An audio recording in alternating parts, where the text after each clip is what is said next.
أنت أم أم أب ما رأينا فيهما مثل حسنك قط يا سيدي خير النبي لا إله إلا الله لا إله إلا الله لا إله إلا الله محمد رسول الله.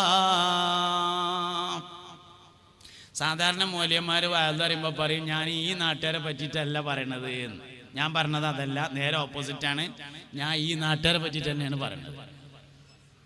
ഈ നാട്ടുകാരെ പറ്റിയിട്ട് തന്നെയാണ് പറഞ്ഞത്. ഞാനിവിടെ വന്നതിൻ്റെ ശേഷവും വരുന്നതിൻ്റെ മുന്നേയും ഒരുപാട് ആൾക്കാർ ദുആ ചെയ്യാൻ പറഞ്ഞിട്ടുണ്ട്. എവിടെ നിന്നൊക്കെ നമ്പർ സംഘടിപ്പിച്ചിട്ട് വാട്സപ്പിലൊക്കെ ഉണ്ട് ദ്വാരക്കാൻ കിടക്കണം. കുറേയൊക്കെ ഞാൻ നോക്കിയിട്ടുണ്ട്, കുറേ നോക്കാത്തതുകൊണ്ട്. എത്ര വെച്ചിട്ടപ്പോൾ നോക്കുക, അതിൻ്റെ ഒരു പരിധിയില്ല. മനുഷ്യന് വേറെ ഇല്ല പണി. നോക്കിയോടത്തോളം ഒരു മനുഷ്യൻ മാത്രമാണ് ആക്കിബത്ത് നന്നാവാൻ ദ്വാരക്കണം എന്ന് പറഞ്ഞത്. ബാക്കിയുള്ളവർക്കൊക്കെ ദുന്യാവിനാണ് ദ്വാരക്കാനുള്ളത്. വേണ്ടാന്നല്ലോ ഈ പറഞ്ഞേ, ഒരിക്കലും വേണ്ടാന്ന് പറയല്ല, ദ്വാരക്കണ്ട തന്നെയാണ്. യാതൊരു തർക്കമില്ല, ദ്വാരക്കണ്ട തന്നെയാണ്. പക്ഷെ ഹൈദരലി ശിഹാബ് തങ്ങൾ മാപ്പം മജ്ലിസുന്നൂർ ഓതാൻ പറഞ്ഞത് കാലിന്റെ മുട്ടിന്റെ വേദന മാറാനല്ല, ഗൾഫിലുള്ള മോന്റെ വിസ ശരിയാകാനല്ല, ആക്കിബത്ത് നന്നാവാനാണ്. അതുകൊണ്ട് അതാണ് ഒന്നാമത്തെ ദുആ. അത് കഴിഞ്ഞിട്ട് ബാക്കിയുള്ളതൊക്കെ ആക്കിബത്ത് നന്നാവുമ്പോ കടാണ്ട് വീടിക്കോളും. ആക്കിബത്ത് നന്നാവണമെങ്കിൽ ബാധ്യതകളൊക്കെ തീർന്നോളും. ആക്കിബത്ത് നന്നാണെങ്കിൽ മാലിലും ഔലാദിലും ബറക്കത്ത് ഉണ്ടായിക്കോളും. ഓട്ടോമാറ്റിക് അല്ല അത്. അതുകൊണ്ട് ആക്കിബത്ത് നന്നാവുക എന്നത് വളരെ പ്രധാനപ്പെട്ടതാണ്. ആ വിഷയമൊന്നും നമുക്കൊരു ചിന്തയില്ല. എന്തേ പറഞ്ഞു അറിയോ? പറയാണ്ടായ കാരണം ആശുപത്രിയിൽ നിന്ന് മടങ്ങുമ്പോഴാണ് നമ്മൾ ദ്വാരക്കണതിനെ പറ്റി ആലോചിക്കുക. ഇനി വേറൊരു കാര്യം കൂടെ ഉണ്ട്. ചെറിയ ചെറിയ കാര്യത്തിന് നമ്മളാരും ദ്വാരക്കൂലല്ലോ, വലിയ കാര്യത്തിന് ദ്വാരക്കുള്ളൂ. ഞാൻ ഇപ്പൊ ഇവിടെ ഇങ്ങനെ ദ്വാരക്കാണെന്ന് വിചാരിക്കാം.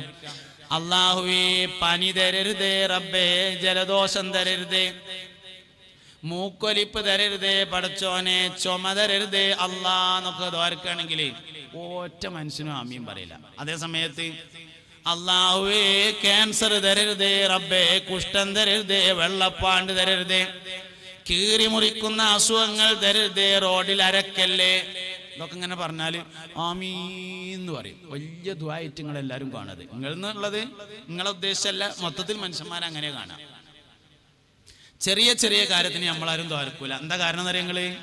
എന്താ അപ്പൊ പനിക്കൊക്കെ എത്ര ദ്വാരക്കാനുള്ളത്? അതൊരു പാരസിറ്റാമോൾ കുടിച്ചാൽ പോരെ എന്നാണ്. ചില വിവരം നമ്മളെ വല്ലാതെ സ്വീപ്പാക്കും. ചില വിവരങ്ങൾ നമ്മളെ വല്ലാതെ സ്വീപ്പാക്കും. പനിക്ക് പാരസിറ്റാമോൾ മതി എന്ന വിവരമാണ് ദ്വാരക്കാത്തതിന്റെ കാരണം. തലവേദനക്ക് ക്രോസിൻ കഴിച്ചാൽ മതി എന്ന വിവരമാണ് ദ്വാരക്കാത്തതിന്റെ കാരണം. അതേസമയത്ത് ക്യാൻസർ പിടുത്തം വിട്ടു നമ്മൾ ദ്വാരക്കും, കുഷ്ഠം പിടുത്തം വിട്ടു നമ്മൾ ദ്വാരക്കും, കിഡ്നിയുടെ അസുഖം പിടുത്തം വിട്ടു നമ്മൾ ദ്വാരക്കും, കരളിന്റെ അസുഖം പിടുത്തം വിട്ടു നമ്മൾ ദ്വാരക്കും, ഹാർട്ടിന്റെ അസുഖം വന്നാൽ ദ്വാരക്കും ചെയ്യും, ദ്വാരക്കാൻ പറയും ചെയ്യും. ഒരു മനുഷ്യന്റെ ജീവിതത്തിന് സമൂലമായ മാറ്റമുണ്ടാവണമെങ്കിൽ ചെറിയ ചെറിയ കാര്യങ്ങൾക്ക് ദുആ ചെയ്യാൻ തുടങ്ങണം. പടച്ചോനെ പനി തരരുതേ എന്ന് ദ്വാരക്കണ അവസ്ഥ ഉണ്ടാവണം. അല്ലാഹുവേ തലവേദന തരരുതേ എന്ന് ദുആ ചെയ്യുന്ന അവസ്ഥ ഉണ്ടാവണം. ചെറിയ ചെറിയ കാര്യത്തിന് നമ്മളാരും ദ്വാരക്കലില്ല, വലുതിനെ ദ്വാരക്കുള്ളൂ.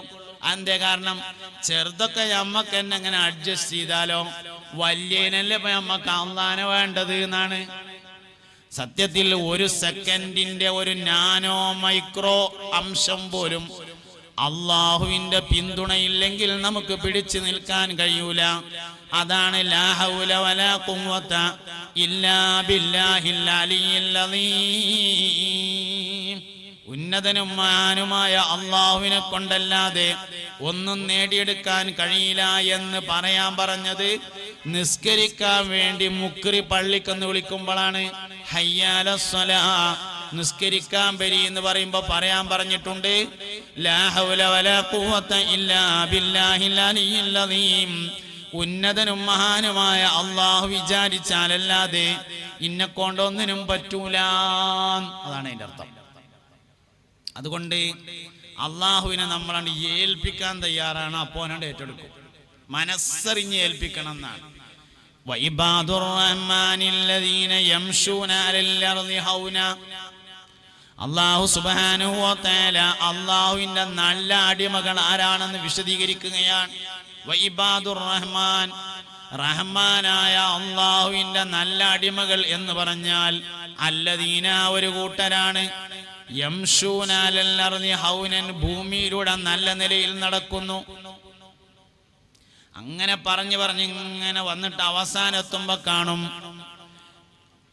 അങ്ങനത്തെ ആൾക്കാർ കുറെ ദുആ നടത്തും. റബ്ബനാ ഹബ് ലനാ മിൻ അസ്വാജിനാ വദുരിയാതിനാ ഖുറത അയ്യുനിൻ വജ്അൽനാ ലിൽ മുത്തഖീന ഇമാമാ. അല്ലാഹുവേ, ഞങ്ങളുടെ ഇണകളിൽ നിന്നും ഞങ്ങളുടെ മക്കളിൽ നിന്നും നീ കണ്ണിന് ഞങ്ങൾക്ക് കുളിർമ നൽകി അനുഗ്രഹിക്കണമേ.